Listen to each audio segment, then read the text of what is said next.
날이 그 여인만 제게 넘겨주십시오.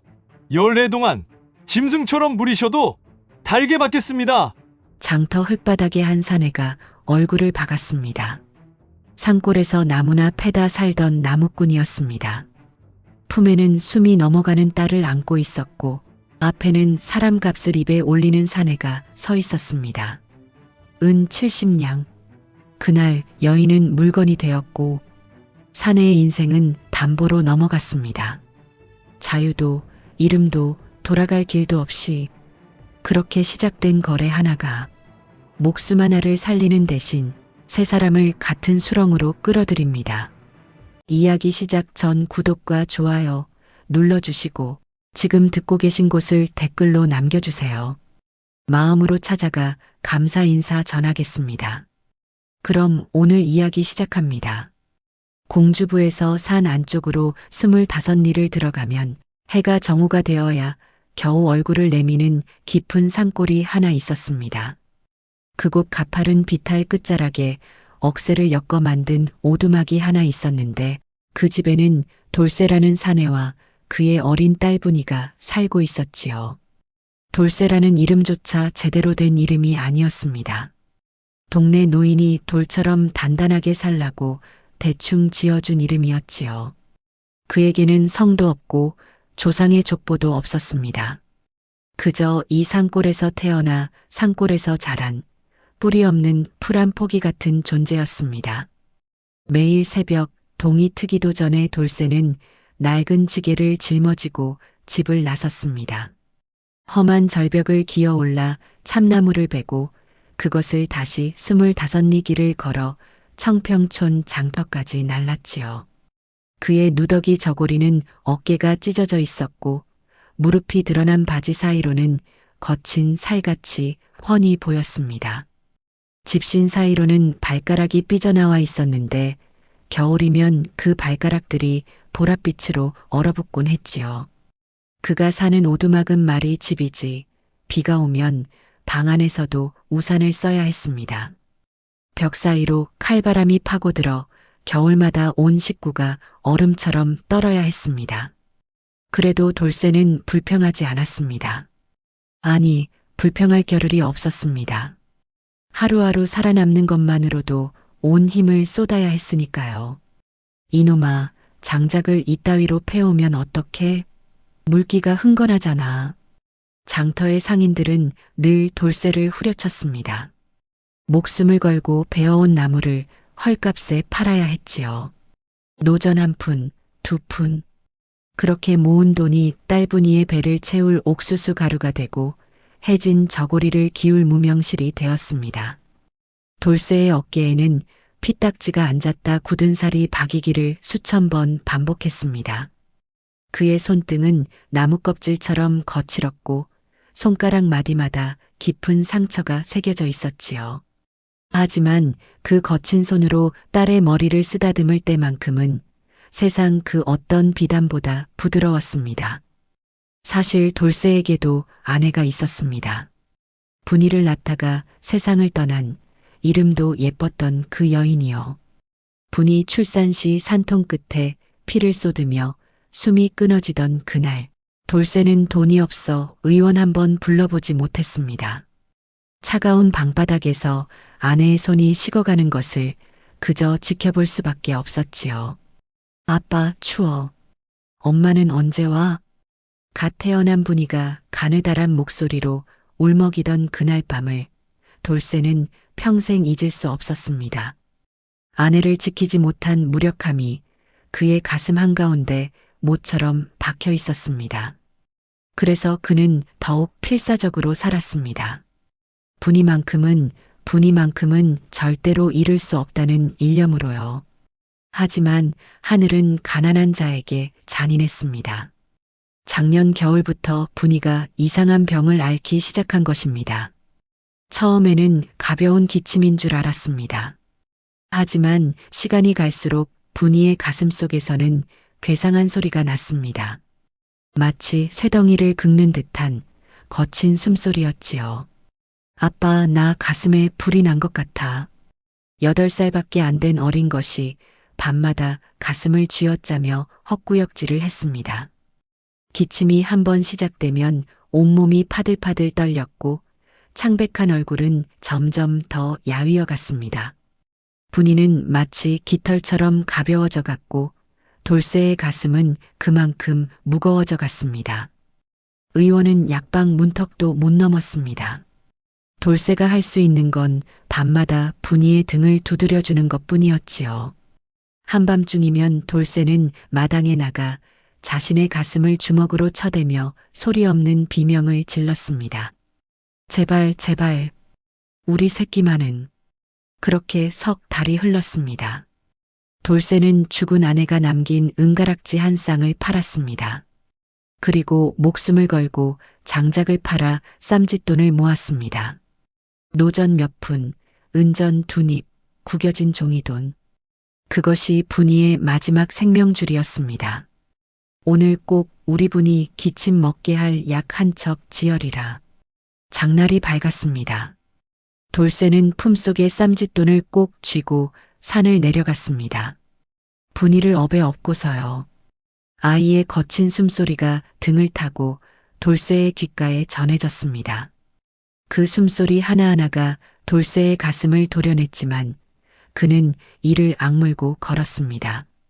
내 등골은 다 터져도 좋으니 우리 새끼 숨소리만이라도 편하게 해주리라.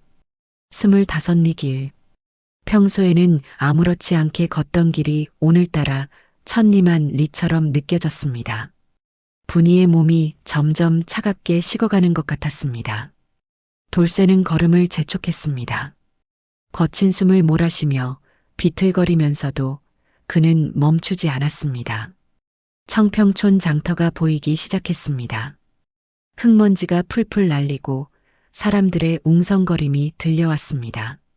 돌쇠는 약방을 찾아 헤맸습니다. 품속의 쌈짓돈을 만지작거리며 이 돈으로 과연 약을 지을 수 있을지 불안해했습니다. 바로 그때였습니다. 장터 한 구석에서 사람들이 웅성거리는 소리가 들렸습니다. 돌쇠는 무심코 그쪽으로 고개를 돌렸습니다. 그리고 그는 운명을 만났습니다. 흙바닥에 무릎을 꿇고 앉아있는 여인 한 명.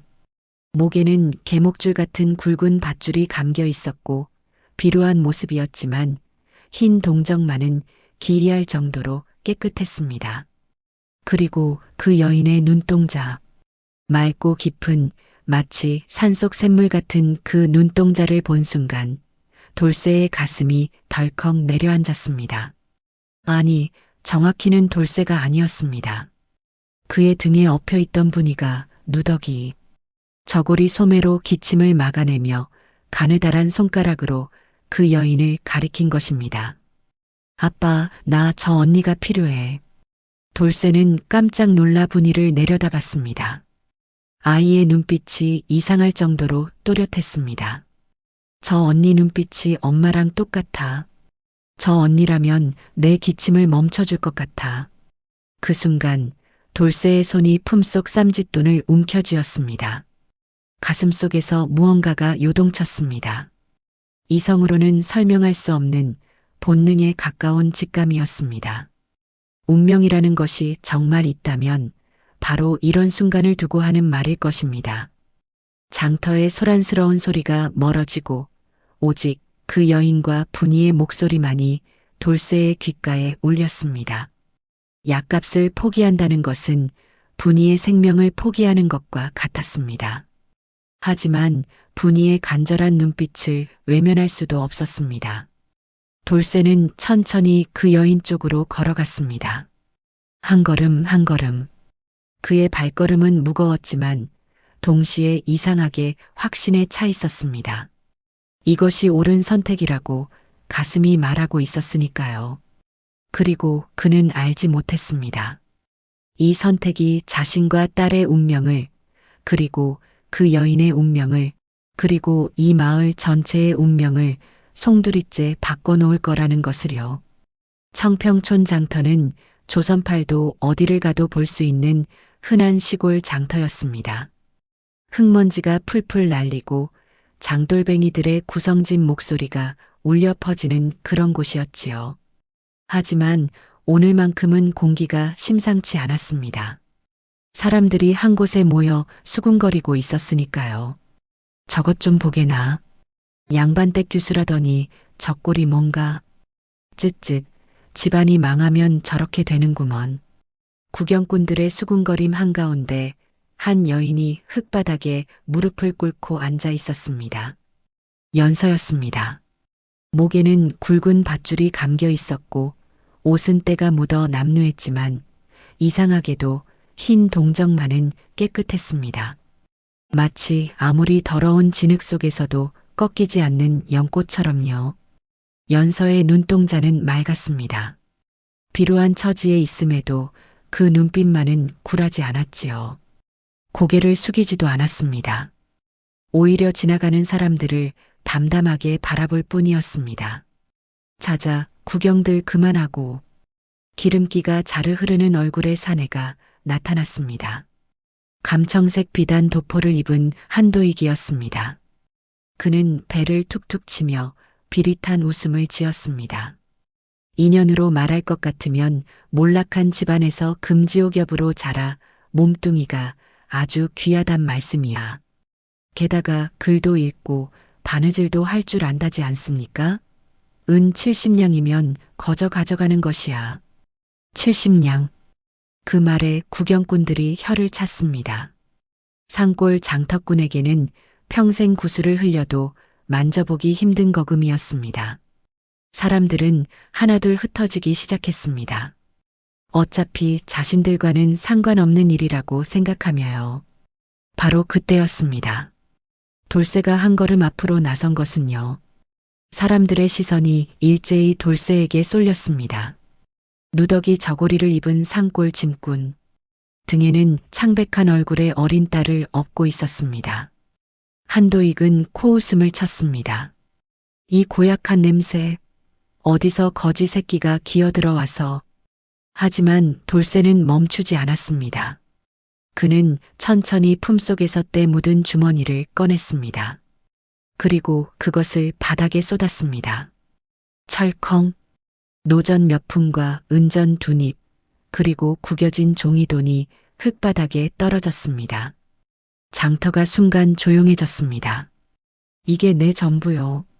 돌쇠의 목소리는 떨렸지만 또렷했습니다. 70냥에는 턱없이 부족하지만 내 목숨값이라도 보태겠소. 저 여인을 우리 분이에게 주시오. 장터가 웅성거리기 시작했습니다. 저 미친놈 보게. 짓달 약 사줄 돈으로 여자를 사다니. 산골 호라비가 장가 못 가 환장했구먼. 하지만 돌쇠의 눈은 오직 한 곳, 밧줄에 묶인 연서에게만 향해 있었습니다. 연서도 고개를 들어 돌쇠를 바라봤습니다. 그 눈동자 속에는 설명할 수 없는 기이한 힘이 있었습니다. 한도익이 비웃었습니다. 이까지 푼 돈으로 어딜? 이 여자는 아무리 집안이 망했어도 뼈대 있는 집 가시네야. 내 놈 같은 산골 짐꾼놈이 감당할 물건이 아니란 말이다. 바로 그 순간 분이가 격한 기침을 몰아쉬더니 몸을 가누지 못하고 쓰러졌습니다. 허옇게 질린 얼굴로 숨조차 제대로 쉬지 못했습니다. 분이야, 분이야. 돌쇠는 딸을 꼭 안아 올렸습니다. 그리고 한도익의 바지가랑이를 붙잡고 바닥에 머리를 찧었습니다. 쿵, 쿵, 쿵. 제발, 제발 사람 하나 살려주시오. 내가 평생 당신의 종이 되어 장작을 패다 바치겠소. 우리 분이가 저 여인이 아니면 이대로 숨이 넘어갈 것 같소. 이마에서 피가 흘러 장터 흙바닥을 적셨습니다. 하지만 돌쇠는 멈추지 않았습니다. 계속해서 머리를 찧었습니다. 딸의 생명이 꺼져가는 것을 보는 아비의 처절한 몸부림이었습니다. 한도익은 눈 하나 깜짝하지 않았습니다. 오히려 비릿한 웃음을 지었습니다. 바로 그때 연서가 입을 열었습니다. 나리. 연서의 목소리는 서늘했습니다. 차갑지만 맑았습니다. 그 더러운 발치에서 그만 일어나시지요. 그 아이의 숨이 곧 멈추려 합니다. 연서는 한도익을 향해 말을 이었습니다. 저 아이를 살리고 싶다면 나를 사가십시오. 은 70냥이라 하셨습니까? 저 사내의 전 재산과 앞으로의 목숨을 담보로 잡으신다면 나리께서도 손해볼 장사는 아닐 것입니다. 한도익의 눈빛이 번뜩였습니다. 탐욕스러운 계산이 그의 머릿속에서 빠르게 돌아갔습니다. 돌쇠의 재산은 적지만 건장한 사내를 평생 노예처럼 부릴 수 있다면 좋다. 한도익이 냉소를 지었습니다. 내 놈이 가진 전부와 앞으로 12년간 내가 시키는 모든 구구준 일을 군소리 없이 하겠다는 각서를 쓴다면 이 재수 없는 물건을 넘겨주지. 돌쇠는 주저하지 않았습니다. 그는 누런 종이 위에 거친 엄지손가락을 눌러 혈인을 찍었습니다. 단순한 거래가 아니었습니다. 남은 인생을 통째로 팔아넘긴 계약이었습니다. 한도익이 연서의 밧줄을 풀었습니다. 연서는 자리에서 일어나 혼절한 분이의 손목을 짚었습니다. 신기하게도 거친 숨소리가 아주 조금 잦아드는 것 같았습니다. 가십시다. 해지기 전에 산을 넘어야 아이를 살릴 수 있습니다. 연서의 목소리는 담담했지만 확신에 차 있었습니다. 돌쇠는 넋나간 사람처럼 연서를 따라 장터를 빠져나왔습니다. 뒤로 사람들의 수군거림이 들렸습니다. 미친놈. 제 발로 지옥길로 들어가는구먼. 하지만 돌쇠는 돌아보지 않았습니다. 그는 분이를 등에 업고 한 손으로 연서의 낡은 보따리를 쥐었습니다. 저물어가는 노을빛 속에서 세 사람의 그림자가 길게 늘어졌습니다. 연서의 뒷모습은 당당했습니다. 비록 밧줄에 묶여 팔려가던 처지였지만 그 발걸음마다 묘한 풀냄새가 났습니다. 마치 깊은 산속에서만 자라는 약초의 향기처럼요. 찬바람이 파고들었지만 돌쇠의 가슴 속에는 알 수 없는 온기가 퍼지고 있었습니다. 이것이 옳은 선택이었을까? 그는 알 수 없었습니다. 하지만 적어도 후회는 없었습니다. 분이의 거친 숨소리가 등을 타고 전해졌습니다. 연서의 낡은 보따리가 손에 쥐어져 있었습니다. 그리고 앞을 걸어가는 여인의 뒷모습. 그 모든 것이 낯설었지만 동시에 이상하게 익숙했습니다. 운명이라는 것이 있다면 바로 이런 것일까요? 70냥도 안 되는 푼 돈과 12년의 노역으로 산 이 여인이 그들의 삶을 어떻게 바꿔놓을지 아무도 알지 못했습니다. 산길은 가팔랐지만 돌쇠의 발걸음은 가벼웠습니다. 모든 것을 잃었지만 동시에 무언가를 얻은 것 같은 기분이었습니다. 희망이라고 부르기엔 너무 작고 절망이라고 부르기엔 너무 따뜻한 그 무엇. 해가 완전히 지고 어둠이 내렸을 때 그들은 오두막에 도착했습니다.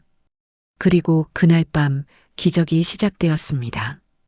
달빛이 차갑게 식어버린 깊은 밤, 오두막은 고요하다 못해 적막했습니다. 살인문이 삐걱거리며 열리고 돌쇠는 혼절한 분이를 아랫목에 조심스럽게 뉘었습니다. 말이 아랫목이지 땔감이 없어 냉골이나 다름없었지요. 연서는 오두막 안을 둘러봤습니다. 억새로 엮은 지붕 사이로 달빛이 새어 들어왔고 벽 틈새로는 찬바람이 스며들었습니다. 깨진 장독대와 낡은 솥 하나가 전부였습니다. 하지만 연서의 얼굴에는 놀람도 실망도 없었습니다. 돌쇠는 고개를 숙였습니다. 집이 보시다시피 이 모양이요. 변변한 방 한 칸도 제대로 못 드리겠소. 하지만 연서는 원망 대신 소매를 걷어붙였습니다. 날이 미안해할 시간에 물부터 올리십시오. 아이의 숨이 더 차오르기 전에 손을 써야 합니다. 그 목소리는 서리발처럼 차갑지만 든든했습니다. 마치 폭풍우 속에서 등대를 발견한 것 같은 안도감이 돌쇠의 가슴을 파고들었습니다. 연서는 함께 가져온 보따리를 풀었습니다. 집 크기만 한 낡은 보따리 속에서 말라 비틀어진 풀뿌리와 정체 모를 나무 껍질들이 쏟아져 나왔습니다. 그리고 비단 주머니 하나. 그 안에는 귀한 약재 씨앗들과 황실 문양이 새겨진 비녀가 들어 있었습니다. 이건 돌쇠가 놀라 말을 잇지 못하자 연서는 담담하게 말했습니다. 지난날의 흔적입니다. 이제는 쓸모없는 것들이지요. 연서는 무명천으로 감싼 작은 칼을 꺼내 약재를 정갈하게 썰기 시작했습니다. 그 손놀림은 수십 년 수련한 도인처럼 빠르고 정확했습니다. 썰린 약재에서는 은은한 향기가 피어올랐고 그 향기만으로도 방 안의 공기가 달라지는 것 같았습니다. 세상 사람들은 나를 물건으로 샀지만 나리는 나를 사람으로 사지 않았습니까? 연서가 약재를 솥에 넣으며 말했습니다. 내가 그 선택이 옳았음을 증명해 보일 것입니다. 낡은 솥에서 은은하고 씁쓸한 약초 향기가 피어올랐습니다. 그 향기가 방 가득 퍼지자 신기하게도 분이의 거친 숨소리가 조금씩 고르기 시작했습니다. 연서는 식힌 약물을 분이의 입술에 한 방울씩 흘려 넣었습니다. 분이는 깊은 잠에 빠졌습니다. 쇠소리 나던 거친 숨소리가 사라지고 얕지만 고른 숨을 쉬기 시작했습니다. 돌쇠는 그 광경을 넋 놓고 바라봤습니다. 믿을 수 없었습니다. 3달 동안 고통받던 딸이 단 한 잔의 약으로 이렇게 편안한 얼굴을 하다니. 긴장이 풀리자 돌쇠의 온몸에서 뼈마디가 아우성을 쳤습니다. 오늘 하루가 얼마나 긴 하루였던가. 하지만 가슴 한구석에는 말로 못할 시원함이 퍼지고 있었습니다. 고맙소. 참으로 고맙소. 돌쇠의 목소리가 떨렸습니다. 연서는 고개를 끄덕였습니다. 나 돌쇠여. 비록 지금은 짐꾼 노릇이나 하는 처지지만 내 맹세코 당신과 분이를 굶기지 않겠소. 한도익 그놈이 나를 종처럼 부려도 당신만큼은 이 집안의 사람으로 대우하겠소. 연서가 돌쇠를 바라봤습니다. 그 눈동자 속에는 복잡한 감정이 교차했습니다. 사람으로 대우하겠다. 그 말 잊지 마십시오. 나리는 오늘 전 재산과 목숨을 걸고 나를 선택하셨으니 나는 내 목숨을 걸고 이 아이를 살려낼 것입니다. 촛불을 낮게 껐습니다. 어둠 속에서 두 사람의 숨소리와 분이의 고요한 잠소리만이 들렸습니다. 지킬 사람이 생긴 사내는 비로소 강해지는 법입니다. 그리고 의지할 곳이 생긴 여인은 비로소 뿌리를 내리는 법이지요. 몇 달이 흘렀습니다. 오두막은 천천히 변하기 시작했습니다. 찬땀 냄새와 곰팡이 내가 가득하던 방은 이제 은은한 풀 향기로 가득했습니다. 연서가 마당 한구석에 심은 약초에서 나는 향기였습니다. 연서는 동트기 전부터 일어나 마당을 쓸었습니다. 샘물을 길어다가 새얼음을 깨고 빨래를 했습니다. 그의 손등은 붉게 얼어 터졌고 거친 빨래판에 쓸려 부르텄습니다. 하지만 단 한 번도 힘들다는 내색을 하지 않았습니다. 돌쇠는 여전히 고달팠습니다.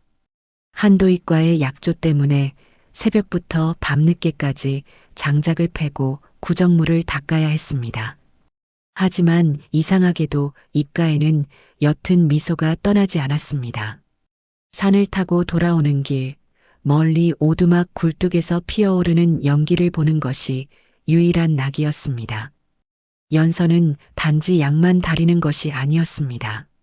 숲에서 구한 보드라운 이끼를 말려 분이의 잠자리를 폭신하게 만들었고 나무 토막을 깎아 분이 손에 꼭 맞는 장난감을 만들어 주었습니다. 아빠, 언니가 이 나무 팔찌 다려줬는데 가슴이 시원해. 나 이제 하나도 안 아파. 분이의 목소리는 날이 갈수록 밝아졌습니다. 쇠소리 나던 거친 숨은 맑아졌고 창백한 뺨에는 분홍빛 혈색이 돌았습니다. 이제 분이는 마당을 제 집 안방 마냥 뛰어다녔습니다. 어느 화창한 오후였습니다. 돌쇠가 장터에서 얻어온 낡은 실타래로 세 사람은 실뜨기 놀이를 했습니다. 언니 봐봐. 이건 산에 사는 산토끼 모양이야. 분이가 신이 나서 소리쳤습니다. 연서는 빙글빙글 웃으며 실을 넘겨받았습니다. 돌쇠도 동참했습니다. 서툰 손짓에 실이 엉켰고 분이는 까르르 웃음을 터뜨렸습니다. 가난이 대수겠습니까? 이렇게 셋이 모여 웃을 수만 있다면 그게 바로 극락이지요. 연서가 웃으며 말했습니다. 돌쇠도 고개를 끄덕였습니다. 정말 그랬습니다. 이 초라한 오두막이, 이 누추한 방이 이렇게 따뜻할 수가 있다니. 저녁이면 연서가 가르쳐준 대로 숲에서 진귀한 열매를 따왔습니다. 떫은 열매가 연서의 손을 거쳐 달콤한 조청 정과가 되었습니다. 연서가 깎아준 밤을 아작아작 씹으며 한양 이야기를 들었습니다. 한양에는 정말로 밤마다 등불이 대낮처럼 켜지는 거리가 있어? 돌쇠가 눈을 반짝이며 물었습니다. 그럼요. 하지만 그 화려한 등불보다 지금 이 오두막의 작은 촛불이 제게는 훨씬 더 밝고 따뜻하답니다.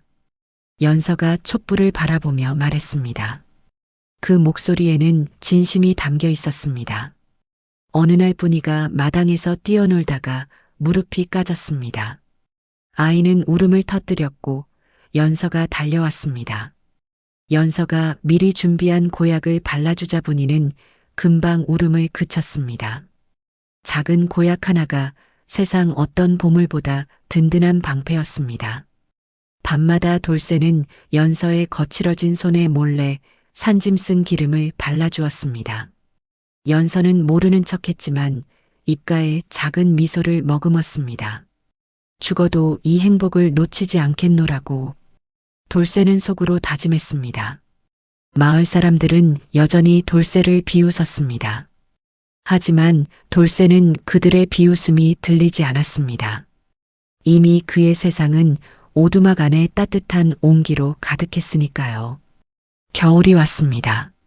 하지만 이번 겨울은 달랐습니다. 연서가 말린 약초를 태우자 방 안이 따뜻해졌고 연서가 지어준 누비옷 덕분에 분이는 감기 한 번 걸리지 않았습니다. 이게 꿈이라면 깨지 않았으면 좋겠소. 어느 날 밤 돌쇠가 혼잣말처럼 중얼거렸습니다. 꿈이 아닙니다, 나리. 이것은 우리가 함께 만들어가는 현실입니다. 연서가 조용히 대답했습니다. 그렇게 평화로운 나날들이 이어졌습니다. 가난했지만 행복했습니다. 배고팠지만 마음은 풍요로웠습니다. 세 사람은 진짜 가족이 되어가고 있었습니다. 하지만 세상은 그들의 행복을 그냥 두지 않았습니다. 평화는 언제나 폭풍 전의 고요일 뿐이었으니까요. 그리고 그 폭풍은 그들이 상상했던 것보다 훨씬 더 무섭게 몰아칠 예정이었습니다. 눈 내리는 어느 날 마을에 소문이 돌기 시작했습니다. 돌쇠네 집에 범상치 않은 일이 일어나고 있다는 소문이었습니다. 그리고 그 소문은 천천히 하지만 확실하게 탐욕스러운 자들의 귀에 닿아가고 있었습니다. 몇 달이 흘렀습니다. 오두막의 변화는 계속되었습니다. 연서가 만든 약이 효험이 있다는 소문이 마을에 퍼지기 시작했습니다. 처음에는 작은 소문이었습니다. 돌쇠네 집게집이 만든 약을 먹고 윤신의 할머니 허리병이 나았다더라. 김서방네 아이 열병도 하룻밤 만에 떨어졌다지 않나? 마을 사람들이 하나둘 오두막을 찾기 시작했습니다. 연서는 누구에게나 약을 베풀었습니다. 대가를 바라지 않았습니다. 하지만 사람들은 고마운 마음에 곡식을 두고 가고 나무를 두고 갔습니다. 그러던 어느 날 청평촌에서 가장 큰 약방을 운영하는 최약방이 오두막을 찾아왔습니다. 죽은 사람도 살린다는 풀떼기가 있다지? 어디 그 대단하다는 약초 좀 구경해보자. 최약방은 반신반의하는 얼굴로 마당에 들어섰습니다. 장작이나 패던 놈이 무슨 재주로 신령님 약초를 구한다는 말이냐? 하지만 연서가 마당 한쪽에서 말리고 있던 약초를 보는 순간 그의 얼굴이 굳어졌습니다. 손이 사시나무 떨듯 떨렸습니다. 눈이 튀어나올 듯 커졌습니다. 이게 뭔 줄 알고 여기다 이렇게 팽개쳐둔 것인가? 최약방의 목소리가 떨렸습니다. 이건 일반 약재가 아니야. 한양 어이들도 평생 한번 볼까 말까 한 자울령이 아니더냐? 게다가 이 말린 솜씨를 보게 약재의 기운을 하나도 놓치지 않고 가둔 이 절묘한 법제 기술. 최약방은 다른 약재들도 하나하나 살펴봤습니다. 그럴수록 그의 놀라움은 커졌습니다. 천마, 하수, 영지. 이건 모두 깊은 산속에서나 구할 수 있는 귀한 것들이야. 대체 이 여인이 누구기에? 최약방은 연서를 멍하니 바라봤습니다. 그리고 문득 깨달았습니다. 아, 네 알겠구나. 10여 년 전 임금님의 병환을 고치려다 간신들의 모함으로 풍비박산 났던 서대감댁. 그 집안의 비전 기술이로구나. 자네 혹시 한양서씨 가문의 그 여식이 맞는가? 연서는 대답 대신 낮은 한숨을 쉬었습니다. 돌쇠는 자리에 얼어붙었습니다. 70냥에 사온 이 여인이 사실은 한 나라의 국보급 기술을 지닌 귀한 가문의 여식이었다니. 돌쇠 자네는 이제 큰 복을 얻었네. 최약방이 흥분해서 말했습니다. 이 약초 한 뿌리면 웬만한 집 한 채 값이야. 내가 판로를 열어줄 테니 이 여인이 만든 약을 내 약방을 통해 팔아보게. 서로 상부상조 아니겠는가? 연서는 조용히 고개를 끄덕였습니다. 좋습니다. 하지만 가난한 이들에게는 그냥 나눠주고 부유한 이들에게만 값을 받겠습니다. 그날부터 돈이 들어오기 시작했습니다. 연서가 조제한 환약과 정성껏 말린 약재들이 최약방을 통해 고가로 팔렸습니다. 한 달이 지나고 두 달이 지나고 석 달이 지났습니다. 찌들어 살던 가난이 조금씩 씻겨나갔습니다. 분이에게 따뜻한 속옷을 사줄 수 있었고 돌쇠도 누더기 대신 정갈한 옷을 입을 수 있었습니다. 하지만 그와 동시에 이상한 일들이 일어나기 시작했습니다. 동네 개들이 집 근처만 오면 꼬리를 말아넣고 도망쳤습니다. 산속 까마귀들은 지붕 위에 앉아 예사롭지 않은 울음을 울었습니다. 연서가 만진 화초는 하루아침에 꽃을 피웠고 빨래를 널어둔 나무는 한겨울에도 잎이 지지 않았습니다. 어느 날 저녁 연서가 약을 다릴 때 솥에서 피어오르는 김이 마치 살아있는 생물처럼 방안을 휘감는 것을 마을 사람이 목격했습니다. 그리고 연서의 눈동자가 등잔불에 비쳤을 때 푸르스름한 안광이 일렁이는 것을 보았습니다. 보게, 돌쇠네 집 계집 말이야. 마을 사람들이 수군거리기 시작했습니다. 손마디가 어찌나 고운지 사람 손이 아니라 옥으로 빚은 것 같더구먼. 그 여자가 만지면 시든 꽃도 다시 피어난다지. 짐승들이 다 겁을 내니 이거 보통 내기가 아니야. 돌쇠네 집에서 밤마다 이상한 향기가 난다더라. 소문은 점점 부풀려졌습니다. 처음에는 신기하다는 반응이었지만 시간이 지나면서 두려움으로 변했습니다. 혹시 여우가 둔갑한 건 아닐까? 아니면 산신령의 딸이라도 되는 건가? 윤노인이 이 소문에 불을 지폈습니다. 돌쇠가 은 70냥의 여자를 사온 것이 배 아팠던 터라 소문을 더욱 악의적으로 퍼뜨렸습니다. 근본 없는 짐꾼놈이 숲에서 여우를 홀려온 건지 구렁이를 데려온 건지 저런 괴상한 것을 집안에 들여놓다니 마을의 재앙이라도 닥치면 어쩌려고 저러는지. 그리고 이 소문은 한도익의 귀에도 들어갔습니다. 뭐? 돌쇠네 집게집이 금덩이보다 귀한 약초를 만든다고? 그 천한 놈이 이제 돈을 벌고 있다고? 한도익은 윤노인을 불러 자초지종을 들었습니다. 그 계집이 만든 약 한 첩이 은자 몇 냥씩 한다더군요. 최약방이 돌쇠네와 손잡고 장사를 하고 있답니다. 벌써 몇 달째입니다. 뭐라? 한도익의 얼굴이 일그러졌습니다. 내 손을 떠난 물건이 그렇게 귀한 보물이었단 말이냐? 한도익은 밤잠을 설쳤습니다. 억울함과 분노, 그리고 탐욕이 그의 가슴을 태웠습니다. 그래, 최약방 그놈이 돌쇠를 부추긴 게로구나. 내가 당한 손해를 되찾아야겠어. 며칠 밤을 고민하던 한도익은 윤노인과 머리를 맞댔습니다. 윤얼은 이대로 두고 볼 수는 없지 않소? 저 짐꾼놈이 가진 재물과 그 계집의 신묘한 재능을 통째로 가로채야 하지 않겠소? 좋은 생각이요. 원래 그 계집은 한나리가 장터에서 팔던 물건 아니었소? 계약서에 허점을 찾아 다시 빼앗아 오면 되지 않겠소? 두 사람의 탐욕스러운 눈빛이 마주쳤습니다. 그리고 음모가 시작되었습니다. 그로부터 보름쯤 지난 어느 날 오후였습니다. 한도익이 윤노인과 험악한 장정들을 데리고 오두막에 들이닥쳤습니다. 한도익은 거만한 자세로 마당 한가운데 침을 뱉었습니다. 이봐, 돌쇠놈아. 내 이제 제정신이냐? 어디서 감히 주인도 몰라보고 재물을 챙겨? 이 계집은 내 장부에 기록된 엄연한 내 물건이란 말이다. 이게 무슨 소리요? 돌쇠가 소리쳤습니다. 장터에서 내 전 재산과 12년 노역을 담보로 정식으로 사오지 않았소. 여기 각서도 있단 말이요. 돌쇠가 품에서 낡은 종이를 꺼내 보였습니다. 하지만 한도익은 순식간에 그것을 낚아채 찢어버렸습니다. 찢어진 종이 조각들이 바람에 날렸습니다. 이까짓 종이 조각이 무슨 소용이냐? 한도익은 품에서 새 문서를 꺼내 흔들었습니다. 윤노인의 직인이 찍힌 위조 장부였습니다.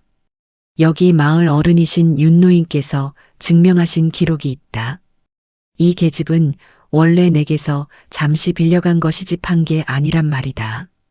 내 놈이 그동안 챙긴 약초값도 모두 내 것이니 당장 내놓지 않으면 관아에 고발해 내 놈의 다리를 분질러 버릴 테다. 그렇고 말고. 윤노인이 거들었습니다.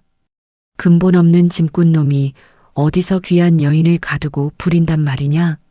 이건 풍속을 해치는 일이니 당장 여인을 돌려주고 마을을 떠나는 게 좋을 게야. 돌쇠는 눈앞이 캄캄했습니다.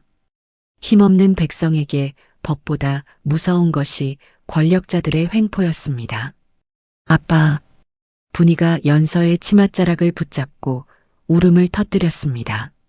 어린 분이조차 무슨 일이 벌어지는지 알고 있었습니다.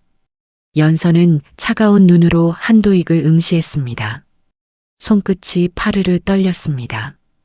두려움이 아니라 분노였습니다. 한도익, 당신의 탐욕이 결국 당신을 삼킬 것입니다. 나를 물건이라 부르는 그 입을 당장 닫으십시오. 한도익은 순간 움찔했습니다. 연서의 눈빛이 너무나 차갑고 날카로웠기 때문입니다. 하지만 이내 비릿한 웃음을 지었습니다. 들었느냐, 돌쇠놈아? 좋다. 오늘 당장 은자 100냥을 내놓든지 아니면 이 계집을 다시 내 수레에 태우든지 택해라. 돌쇠는 주먹을 꽉 쥐었습니다. 재산을 다 내주는 건 괜찮았습니다. 하지만 연서를 다시 보내는 건 죽기보다 싫었습니다. 그때 장정들이 몽둥이를 치켜들며 분이를 위협했습니다. 제발 분이만은 건드리지 마시오. 돈은 어떻게든 마련해 볼 테니 일단 돌아가 주시오. 돌쇠가 무릎을 꿇었습니다. 하지만 한도익은 눈 하나 깜짝하지 않았습니다. 오히려 오두막 구석구석을 뒤져 연서가 정성껏 말려둔 귀한 약재들을 마구잡이로 자루에 담았습니다. 이것도 원래 내 것이었으니 가져가는 게 당연하지. 집안이 아수라장이 되었습니다. 그토록 소중히 지켜온 작은 행복이 산산조각 났습니다. 안 돼. 돌쇠가 소리쳤습니다. 하지만 장정들이 분이를 강제로 돌쇠의 품에서 뺏어갔습니다. 내 새끼 내놔. 분이야. 돌쇠가 울부짖으며 달려들었지만 몽둥이질에 머리가 깨지고 팔다리가 짓눌려 바닥에 처박혔습니다. 한도익이 분이의 목덜미를 움켜잡았습니다. 겁에 질린 분이는 울음소리도 못 내고 헐떡였습니다. 그러자 오랫동안 잠잠했던 기침이 다시 시작되었습니다. 잘 들어라, 돌쇠야. 내일 아침까지 그 계집이 남긴 나머지 비방과 재물을 다 가져오지 않으면 이 아이를 미천 삼아 연서 그 계집의 입을 열게 하겠다. 말 안 들으면 이 아이를 변방 노비로 팔아버릴 줄 알아라. 한도익 일당은 분이를 짐짝처럼 들쳐업고 산 아래로 내려갔습니다. 악인들의 웃음소리가 산골에 울려 퍼졌습니다. 돌쇠는 피눈물을 흘리며 흙바닥을 긁었습니다. 연서는 스스로 제 몸을 던져 가족을 지키려 했으나 악기들은 그 희생마저 비웃으며 남은 피 한 방울까지 짜내려 했습니다. 텅 빈 오두막. 돌쇠는 홀로 남았습니다. 깨진 장독대, 흩어진 약재 사이로 연서가 아껴 쓰던 빗 하나가 굴러다녔습니다. 돌쇠는 그것을 가슴에 품고 오열했습니다. 재산도 연서도 이제는 딸까지 빼앗겼습니다. 내가 바보였다. 내가 못나서 우리 새끼도 그 사람도 지키지 못했구나. 비가 내리기 시작했습니다. 지붕 사이로 빗물이 떨어져 방바닥을 적셨습니다. 마치 분이의 울음소리처럼 들렸습니다. 마을 사람들이 돌쇠의 집을 봉쇄했습니다. 나갈 수도 도움을 요청할 수도 없는 고립무원이었습니다. 희망의 불씨는 하나도 보이지 않았습니다. 믿었던 세상마저 등을 돌린 채 오직 죽음보다 깊은 절망만이 방 안을 가득 채웠습니다. 하지만 그 절망의 밑바닥에서 돌쇠의 눈빛이 달라지기 시작했습니다. 모든 것을 잃은 자만이 가질 수 있는 마지막 도끼. 그것은 바로 목숨을 건 분노였습니다. 돌쇠는 연서가 숨겨두었던 마지막 칼 한 자루를 찾아 손에 쥐었습니다. 비에 젖은 어둠 속으로 몸을 던졌습니다. 한도익, 내 놈. 오늘 밤 내가 반드시 우리 새끼를 데려오리라. 내 목숨과 맞바꿔서라도. 천둥이 쳤습니다. 번개가 밤하늘을 갈랐습니다. 그리고 돌쇠는 어둠 속으로 사라졌습니다. 폭풍우가 몰아치는 밤, 한도익의 저택은 승리의 축제 분위기였습니다. 기름진 음식 냄새와 술 냄새가 뒤섞였고 한도익과 윤노인 그리고 장정들의 비릿한 웃음소리가 대청마루를 가득 채웠습니다. 크크크, 이제야 제대로 된 장사를 한 것 같구먼. 한도익이 술잔을 기울이며 말했습니다. 그의 옆에는 오두막에서 약탈한 약재 자루들이 수북이 쌓여 있었습니다.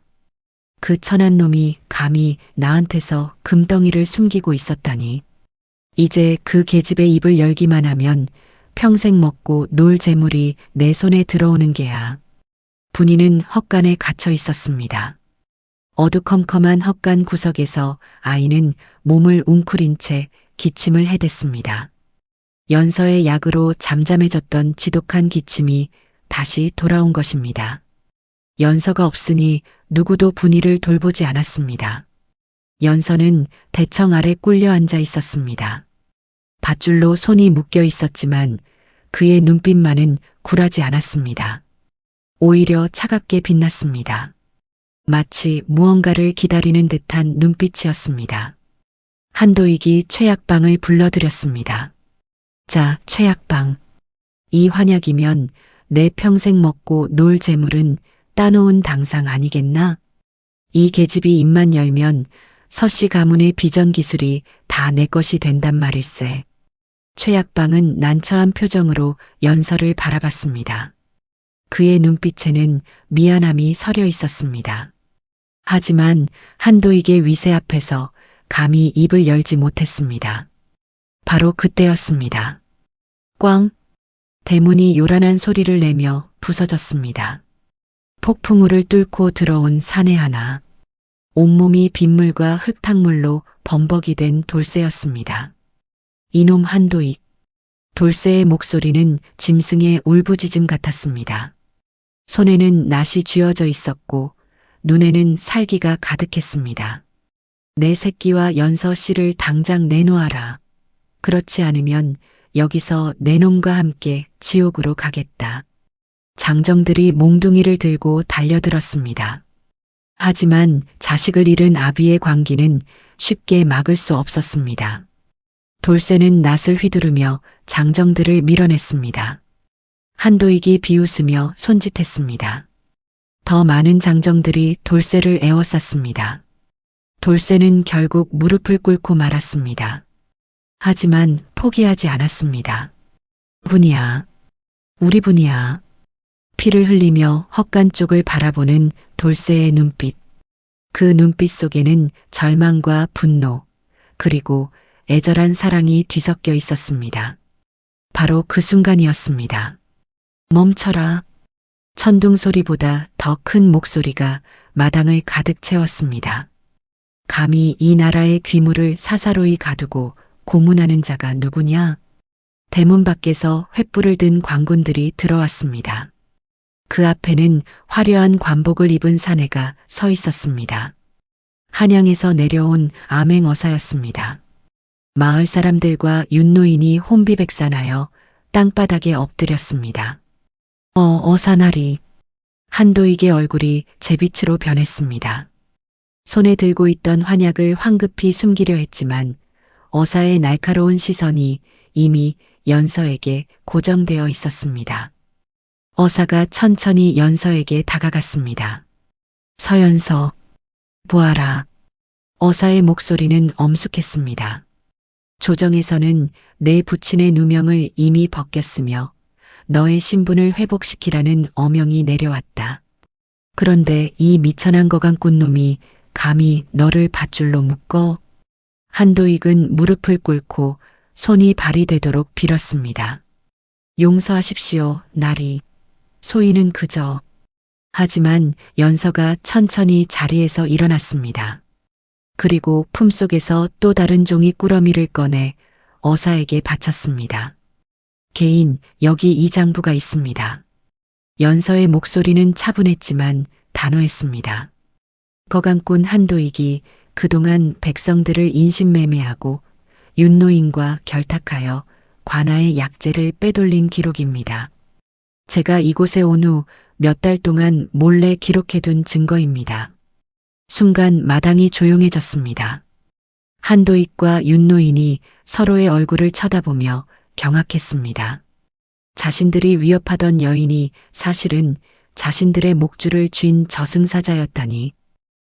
뭐라고? 한도익의 목소리가 떨렸습니다.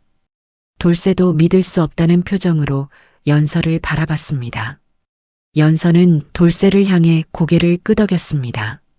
나리, 저는 최약방 나리를 처음 만났을 때부터 준비했습니다. 연서가 말을 이었습니다. 최약방 나리께 은밀히 편지를 드렸습니다. 제 정체와 억울하게 누명을 쓴 서씨 가문의 진실, 그리고 한도익과 윤노인의 악행을 낱낱이 적어서요. 또한 한도익이 언젠가는 탐욕에 눈이 멀어 저를 다시 빼앗으려 올 것을 예상하고 그때를 대비해 증거를 모으기 시작했습니다. 최약방이 앞으로 나섰습니다. 어사나리, 소인이 증언하겠습니다. 서연서 낭자께서 석 달 전 저에게 편지를 주시며 만약 자신이 한도익에게 다시 끌려간다면 반드시 이 편지를 한양에 전해달라 하셨습니다. 소인은 즉시 한양으로 말을 달렸고 조정에서는 서씨 가문의 누명을 풀고 어사 나리를 급파하셨습니다. 연서는 최약방을 바라보며 깊이 고개 숙였습니다. 최약방, 당신이 제 편지를 목숨 걸고 한양에 전해주신 덕분입니다. 고맙습니다. 진실이 드러났습니다. 연서는 도망친 것도 당한 것도 아니었습니다. 오히려 적극적으로 증거를 모으고 최약방을 통해 한양의 구원을 요청했던 것입니다. 그리고 한도익이 탐욕에 눈이 멀어 덫에 걸려들기를 기다렸던 것입니다. 어사가 장부를 펼쳐들었습니다. 한도익, 윤노인. 이 장부에는 너희들이 지난 10여 년간 저지른 악행이 낱낱이 기록되어 있구나. 어사의 목소리는 차가웠습니다. 가난한 백성의 자식 13명을 인신매매하고 윤노인과 짜고 관아의 약재를 질 낮은 자풀로 바꿔치기 했네요. 그 차액으로 은자 300냥을 착복한 기록이 모두 여기 있다. 너희들의 죄를 어찌 다 갚으려느냐? 살려주십시오, 나리. 소인은 억울합니다. 한도익이 바닥을 기며 애걸했습니다. 하지만 어사는 단호했습니다. 이놈들, 백성의 고열을 짜내어 배를 채우고 나라의 귀한 재능을 가진 여인을 노예처럼 부리려 했으니 그 죄를 어찌 갚으려느냐? 관군들이 한도익과 윤노인을 결박했습니다. 윤노인은 가시 비뚤어진 줄도 모르고 살려달라며 울부짖었습니다. 어사가 마을 사람들 앞에서 죄상을 낭독했습니다. 한도익은 전 재산을 몰수하고 변방 노역장으로 유배한다. 윤노인은 그간 쌓아온 명예를 박탈하고 이 마을에서 영원히 추방한다. 남의 인생을 팔아넘기던 거가니 이제는 제 인생을 저당 잡힌 채 평생 흙을 날라야 하는 신세가 되었습니다. 체면을 목숨처럼 여기던 노인은 거리에 나앉아 동네 아이들의 돌팔매를 맞게 되었습니다. 마을 사람들은 그제야 돌쇠에게 던졌던 돌을 거두고 부끄러움에 고개를 숙였습니다. 연서가 포박된 채 끌려가는 한도익 앞을 가로막았습니다. 한나리. 연서의 목소리는 차가웠습니다. 사람을 물건으로 보았으니 이제 당신은 평생 사람이 아닌 짐승의 대접을 받으며 살게 될 것입니다.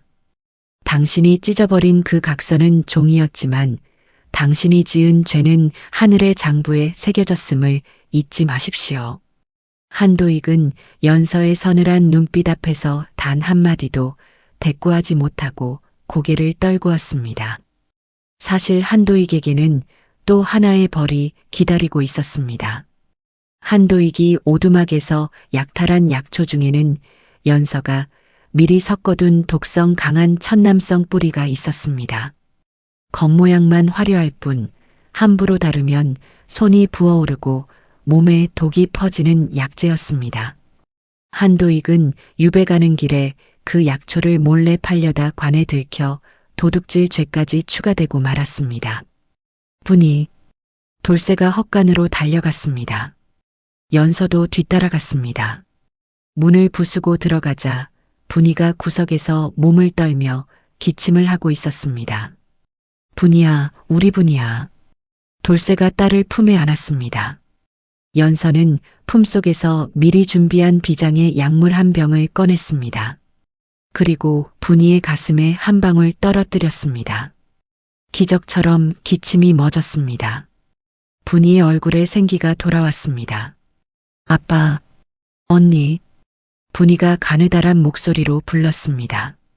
돌쇠와 연서는 분이를 꼭 안았습니다. 세 사람은 서로를 껴안은 채 한참을 울었습니다. 어사가 최약방에게 포상을 내렸습니다. 너의 의리와 용기를 높이 산다.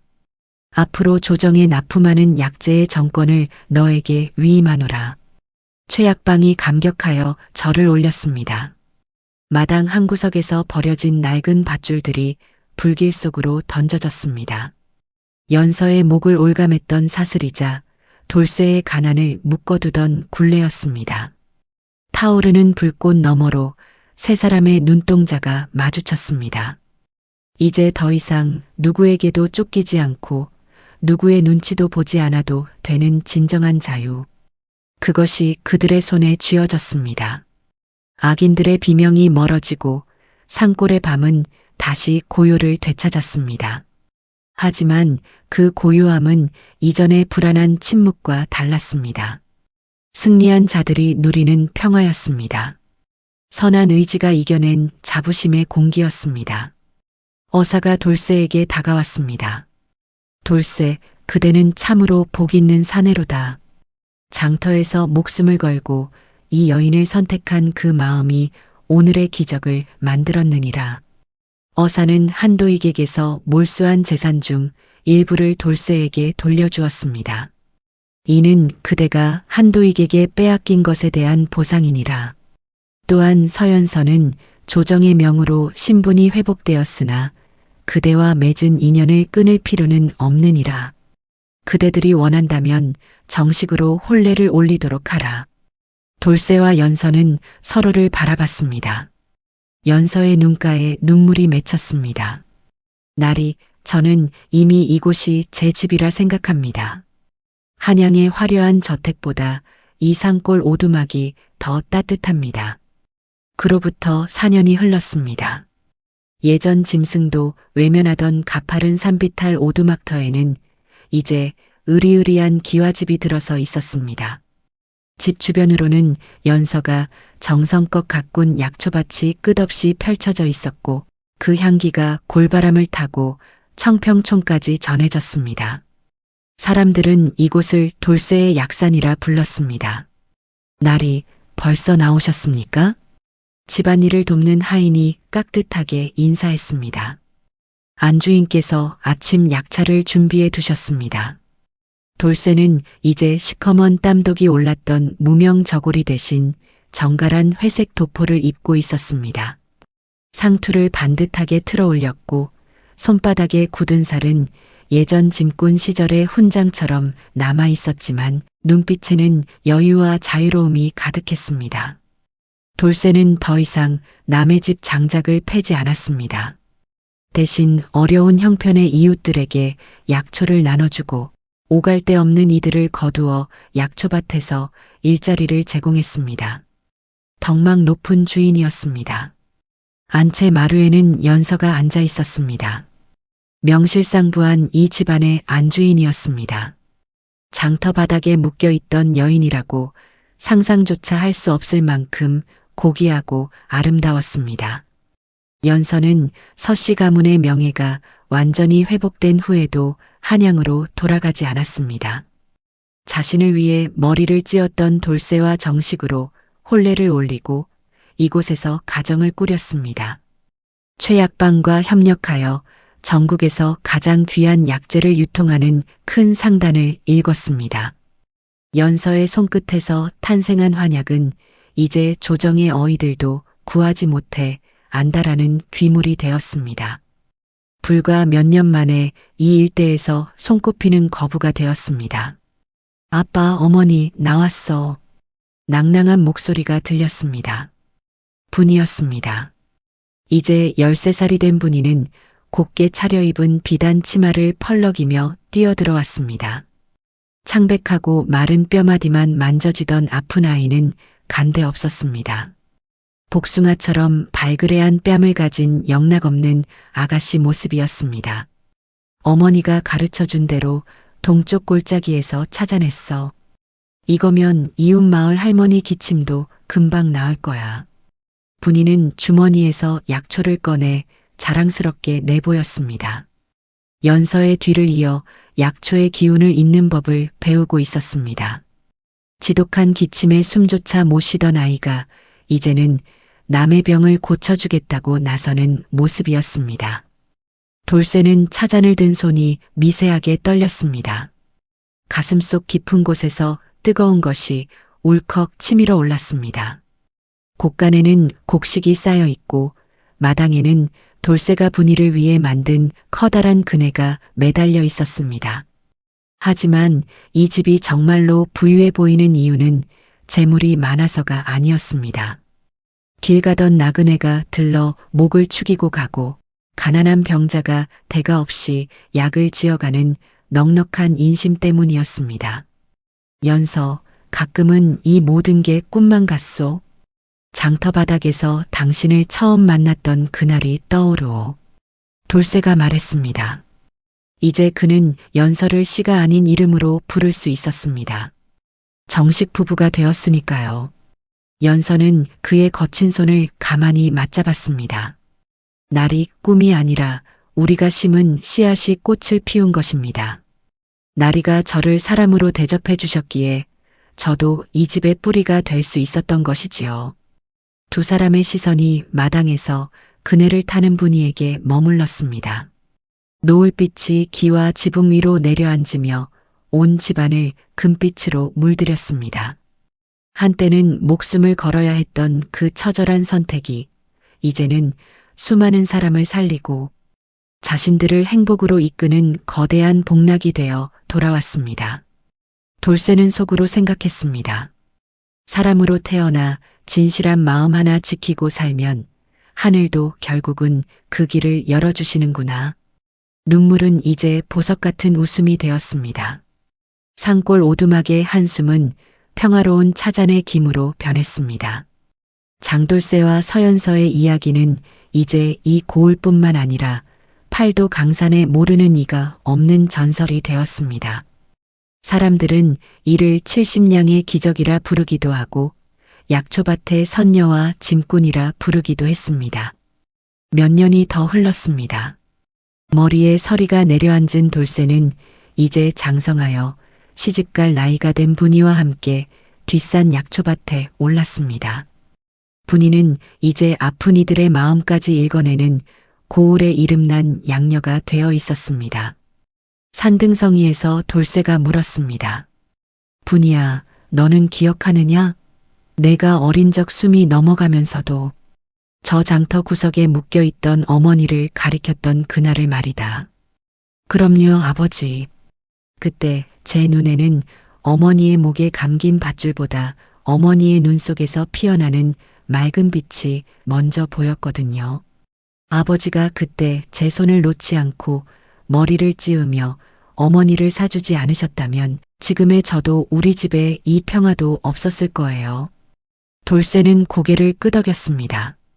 그날 자신이 했던 선택이 사실은 연서를 구한 것이 아니라 연서를 통해 자신과 딸의 영혼이 구원받은 것이었음을 이제야 온전히 깨달았습니다. 사람은 흔히 돈으로 사람을 사고 권력으로 사람을 부릴 수 있다고 믿습니다. 하지만 진정으로 사람을 움직이는 것은 오직 목숨을 건 진심뿐입니다. 마을 사람들은 이제 돌쇠의 집을 지나갈 때마다 옷깃을 여미며 경의를 표했습니다.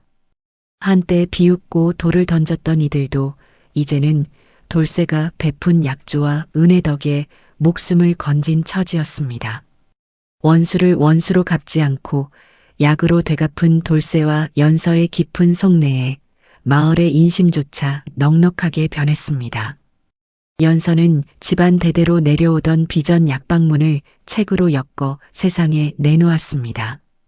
가문의 비밀이라며 꽁꽁 숨겨두는 대신 고통받는 백성들이 누구나 약초의 덕을 볼 수 있도록 통 크게 베풀었습니다. 약초의 기운은 산신령의 것이요. 그것을 발견한 것은 나리의 진심입니다. 그러니 이 약은 내 것이 아니라 고통받는 모든 이의 것입니다. 연서는 늘 그렇게 말했습니다. 지금도 비가 부슬부슬 내리는 장날이면 장터 노인들은 막걸리 잔을 기울이며 이 이야기를 들려줍니다. 사람을 보는 건 눈이 아니라 마음이네. 겉대기에 속지 말고 그 안에 든 진심을 사야지. 돌쇠 그놈을 보게나. 70냥으로 사람을 산 게 아니라 하늘의 복락을 통째로 산 게 아니겠는가. 우리 인생도 이와 다르지 않습니다. 눈앞의 이익을 쫓아 남을 짓밟는 한도익 같은 삶은 결국 제 꾀에 빠져 파멸합니다. 보잘것없는 처지에서도 남을 위하는 마음을 잃지 않은 돌쇠의 삶은 천년가는 향기가 되어 남습니다. 은혜는 갚는 자에게 다시 돌아오고 업보는 지은 자를 끝까지 찾아갑니다. 이 평범한 진리가 오늘날 우리에게 가장 귀한 보약입니다. 자, 어르신들. 오늘 장돌쇠와 서연서의 이야기는 여기서 마무리를 지을까 합니다. 여러분의 마음속에도 혹시 밧줄에 묶인 채 도움을 기다리는 연서와 같은 인연이 있지는 않습니까? 혹은 딸을 위해 목숨을 걸고 머리를 찢는 돌쇠와 같은 진심이 숨어 있지는 않나요? 그 마음을 잊지 마십시오. 진실한 마음 하나만 있다면 거친 산비탈, 오두막도 언젠가는 황금빛 기와집보다 빛나는 복지가 될 것이니 말입니다. 노을이 집니다. 70량의 기적은 이렇게 끝이 납니다. 하지만 그들이 남긴 향기는 영원히 사라지지 않을 것입니다.